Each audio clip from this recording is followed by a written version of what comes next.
बिस्मिल्लाहिर्रहमानिर्रहीम। अस्सलाम वालेकुम। बहुत दिनों बाद आज वीडियो बना रहा हूँ। काफ़ी दिनों से मसरूफ़ था, इसलिए कोई वीडियो अपलोड नहीं की। गवर्नमेंट की तरफ से काफ़ी ज़्यादा प्रोग्राम लॉन्च किए गए हैं, लेकिन मैं वीडियो नहीं बना सका। मज़रत चाहता हूँ आप लोगों से, लेकिन आज की वीडियो आपने पूरी देखनी है। हिम्मत कार्ड का हुकूमत की तरफ से मतलब जो आगाज़ है इस प्रोग्राम का हो चुका है।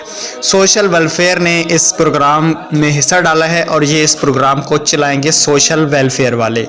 इस प्रोग्राम का क्या तरीक़ाकार है, कैसे आप लोग रजिस्ट्रेशन करेंगे, किन लोगों की रजिस्ट्रेशन होगी, अहलियत का मेयार क्या है, पूरी डिटेल से बात करेंगे। लेकिन उससे पहले अगर आपने अभी तक हमारे चैनल को सब्सक्राइब नहीं किया तो सब्सक्राइब करें। हर आने वाली वीडियो आपको बर वक्त देखने को मिलती रहेंगी। प्यारा सा कमेंट कर देना।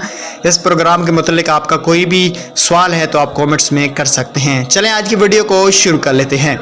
हिम्मत कार्ड सिर्फ मजदूर अफराद का ही बन सकता है जिनका मजदूरी का CNIC बना हुआ है और जिनका सर्टिफिकेट है। इससे कितने पैसे मिलेंगे ये भी मैं आपको बता देता हूँ। 7,500 रुपये का वजीफ़ा दिया जाएगा। ये गवर्नमेंट की तरफ से इसकी मंजूरी भी दे दी गई है। जो लोग मजदूर हैं उनकी ही इस प्रोग्राम में रजिस्ट्रेशन होगी, इसके अलावा किसी की भी रजिस्ट्रेशन नहीं होगी। इसमें अहलियत का जो मेयार है वो ये है कि सोशल वेलफेयर पंजाब से मजदूरी का सर्टिफिकेट होना ज़रूरी है।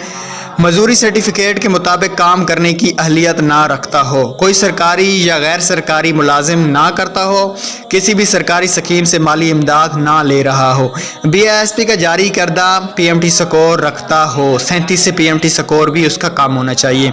ऐसी कंडीशन में आप लोग अहल हो सकते हैं और उससे 7,500 रुपये की रकम जो है वो वसूल कर सकते हैं। हिम्मत कार्ड की रजिस्ट्रेशन इंशाल्लाह अगले 1 से 2 दिन में या जल्द रजिस्ट्रेशन शुरू हो जाएगी, जिसकी वीडियो हम आप लोगों तक शेयर कर देंगे। उम्मीद है वीडियो पसंद आई होगी। अल्लाह हाफिज़।